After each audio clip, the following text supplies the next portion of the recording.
Flow visualization. First, flow visualization is the art of making flow pattern visible. Most fluid, air, water, are transparent. Thus, their flow patterns are invisible to the naked eyes without method to make them too visible.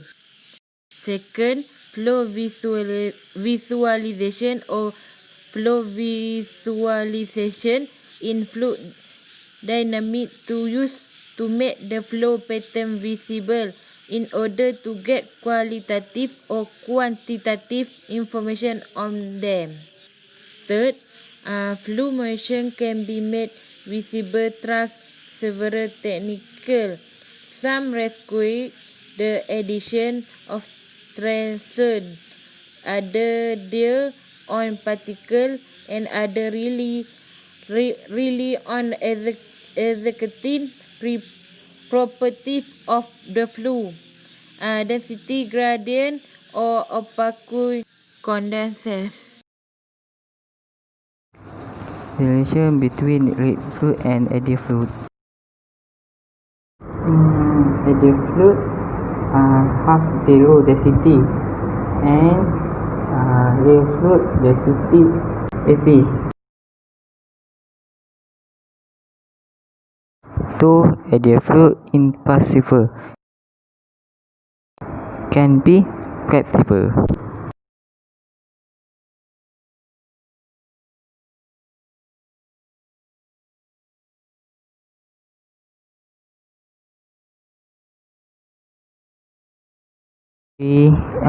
Infinite book modulus and 3 finite book modulus.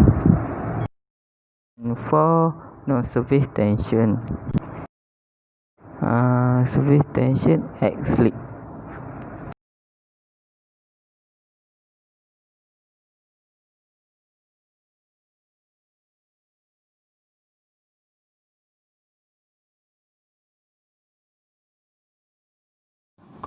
Compressible fluid.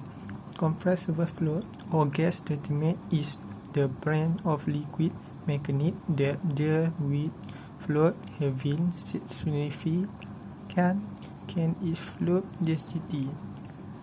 The study of compressible fluid is relevant to higher speed aircraft, jet engine, rocket motor, higher speed interplanetary atmosphere, gas plane, commercial applications such as express blasting and many other fields.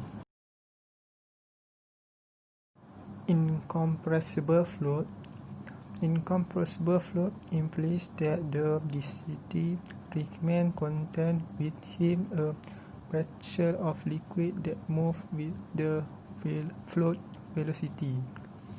Incompressible fluid does not imply that the fluid itself is incompressible.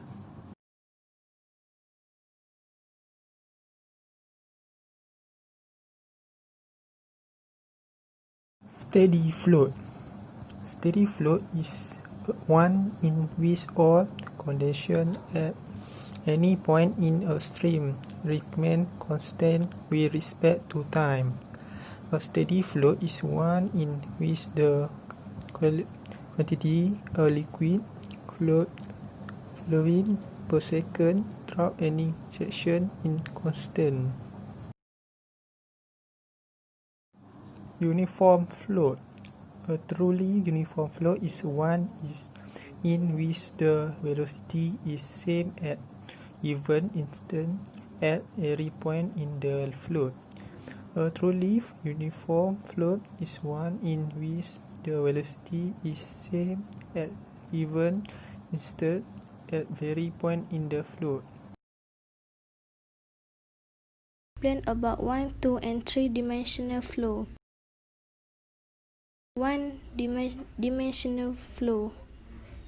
Number 1 ialah all the flow parameter may be expressed as function of time and one speed coordinate only. Number 2, the single space coordinate is usually the distance measured along the center line. Okey, seterusnya two-dimensional flow. Number 1, all the flow parameter are function of time and two space coordinate, say x and y. Number 2, the flow of an ideal fluid past a circular cylinder of infinite length having its axis perpendicular to the primary flow direction is an example of a plane flow. Okey, akhir sekali three-dimensional flow. The hydrodynamic parameter are functions of three space coordinate and time.